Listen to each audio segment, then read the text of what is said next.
Hey, Larkin Rose here.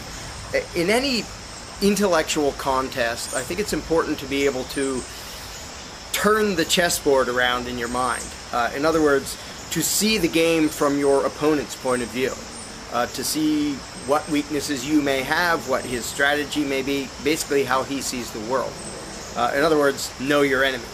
That saying's only been around forever.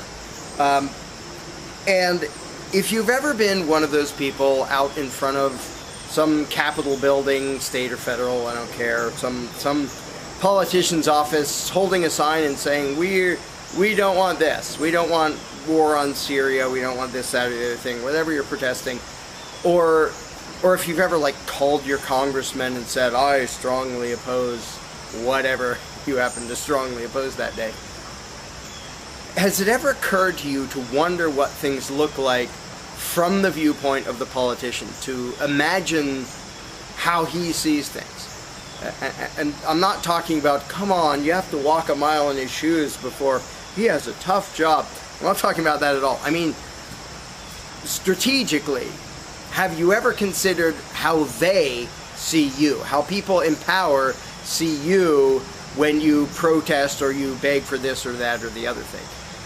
Do you really imagine that they are there in their big office buildings thinking, gosh, I hope I'm doing what my constituents want, and then the phone rings, they pick it up, oh my gosh, you wanted me to do something else? I'm so sorry, I will run off and change it right away. Do you really think that's how they see the world? Do you really think that's how they think? Do you really think they care in the slightest what you actually want? You know, it may be fun to go and scream at them, but what do you hope to accomplish? What do you think's going to happen? What do you think is going through their mind if they look out their window and see a bunch of people protesting? Do you really think the congressmen are looking out of their office windows thinking, here I was thinking that these people really wanted another tax hike, or really wanted us to give billions of their dollars to giant banks and corporations, or really wanted us to go start another war? Golly, I guess they didn't want that, we better go change things right away. If you think they care, what would it take to convince you that they don't? I mean, it's only the most cliche thing in the world to say that a politician broke his promises. Well, he never intended to keep his promises. They weren't even promises in his mind. They were the things to say to dupe you into giving them power. I mean, take Barack Obama as an example that lots and lots of people just thought was the savior of the world. Now, do you actually think that he was really anti-war and pro-peace and pro-freedom when he ran for office, but since then said, nah, I think it's good to have wars all over the place? He lied to you, so you put him in power. And the moment he was in power, he didn't care what you think. He didn't care what you think before you voted. He just wanted you to vote, so he lied to you and pretended to be something he isn't. Golly, when has that ever happened? Well, every political election, always, since the beginning of time. They pretend to have an agenda other than what you want. Because if they actually wanted what you want, they would vote for you. They want power for themselves, which is why they run for office. But they know to get your vote, when they're having little competitions with their fellow megalomaniacs to see who is going to hold that seat for a while, the contest is basically which of them is better at lying to you and duping you into thinking they care in the slightest about what you want and want to go there to serve your interests. So really, when you scream and holler at them, it kind of implies that you think they care. I mean, look at Obama and all the happy warmongering he's doing. Again, does anyone imagine he changed his mind, that he used to actually be pro-peace? And the people are like, we voted for you and we don't want this. He knows you don't want it. That's why when he was campaigning, he pretended to be anti-war. And you fell for it. And you believed it. Now that he's in office, you think he's going to start caring now? He didn't care then. He doesn't care now. You put him into power, and there's nothing you can do about it now. Ha ha. These people, and it's hard for decent moral people to get into the mindset of a politician, because basically they're sociopaths. They couldn't care in the slightest about you. Not even just what you want. They don't care if you suffer and die, as long as they have their power. And you can see it in their policies. Their gun control policies, They're trying to disarm people knowing that leads to higher crime rates. They're trying to do things knowing it leads to disasters in the economy and people going bankrupt and losing their houses. They don't care about you. And when you go and beg them, you're basically saying, I know you care about me, master, which is just pathetic. They don't. And as long as you address them as if they do, you're just wasting your time. It's like, well, there's this carjacker that stole my car, and I'm going to write him a sternly worded letter telling him just what I think of the fact that he stole it. He doesn't care. He does not care in the slightest. Neither does anyone in Congress. I mean, look at what they always do against the will of the people. You really think they're sitting in their office going, you know, what my constituents are telling me, what the people really want is higher taxes. So why do they constantly raise taxes? This is the one thing they do care about. They don't care what you want. They don't care about your comfort. They don't care about your safety. They do care about you in the way a farmer cares about his livestock. They don't want you running away, and they don't want you goring them next time they walk into the field. The only things the politicians care about is, are you going to overthrow them and or disobey them? And that's all. They don't care about you as people. I mean, and this is something that my book, The Most Dangerous Superstition, gets into. And again, most people have a really hard time comprehending this because we're not psychotic and sociopathic enough to be able to think in these terms. But imagine, this is a tough mental exercise, imagine that somebody could actually convince you that you had the divine right to rule the world. Like, you were selected by God to rule the world. You are king. You are the rightful king of the world. Everyone else is your rightful subject and has an obligation to obey you. You have the right to rule. Now, you have to be a little bit nuts to believe such a lie, but if you can try to imagine that, how do you think you would view and treat other people? Would you treat them as equals? No. If you were actually convinced that they were your subjects, basically your property, you wouldn't treat them like people. It's like the slave master will never be nice to the slaves because he views them as property. The moment he views them as people, he recognizes that what he's doing is horribly evil and says, oh, you're free. Sorry, let me do anything I can possibly do to make up for the fact that I just stole a ton of your life from you. But that never happens because he's convinced, no, they're my rightful property, and he treats them accordingly, just like a farmer treats livestock. Actually, slave masters can sometimes be nastier because something inside them tells them that this isn't quite right, and they take it on the slave. Anyway, that's a different psychological thing. But if you get into the mindset of somebody who actually thinks he is authority. Now, my whole thing in The Most Dangerous Superstition and a bunch of what I do is look at how the belief in authority affects different groups.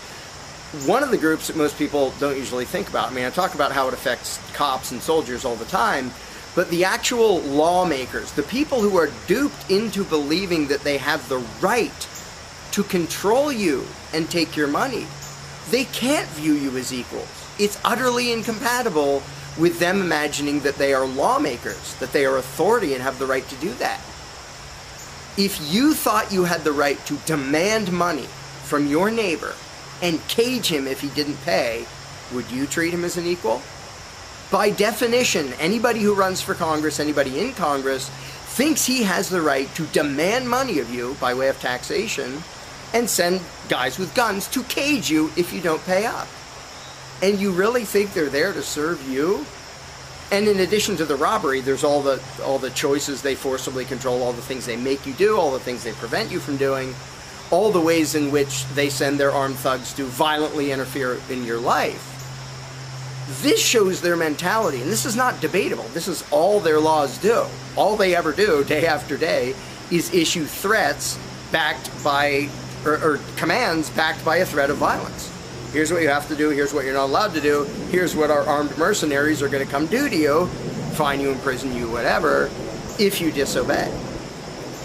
It is literally impossible for someone to think that that's legitimate and care what his subject, his property, wants. So when you talk to them as if they care, as if we just appeal to their better nature, It's like a cow going to a farmer and saying, I want to be free. And the farmer hears, moo, and he goes, oh, well, whatever. The farmer will do enough to keep the cow alive and well-fed, even happy to a certain point, to be more productive. Likewise, the politicians want their subjects to be content and comfortable enough that they don't revolt or run away or one way or another mess up their happy little arrangement with the control freaks being parasites off the productive people. But they don't care about you as people. They don't care what you want. They can't. If anybody really cared what you want as a human being, he would never imagine himself to have the right to rule you. So don't go to the politicians and say, we really want. They don't care any more than the carjacker or the purse thief or the rapist cares what his victim wants. They don't care in the slightest. And as long as you keep talking to them and asking them for things and petitioning them, you're just demonstrating that you don't really know what's going on, that you don't really understand the game, and you don't understand your opponent. You don't understand your enemy. If you really think he cares, if you think reasoning with him and begging with him is ever going to make a bit of difference in his mind, if you really think he's there sitting in his office, whether it's a congressman or Obama, I'm going to call Obama and tell him, I voted for him so he would stop wars. He doesn't care. He didn't care when he was campaigning. He doesn't care now. He's never going to care.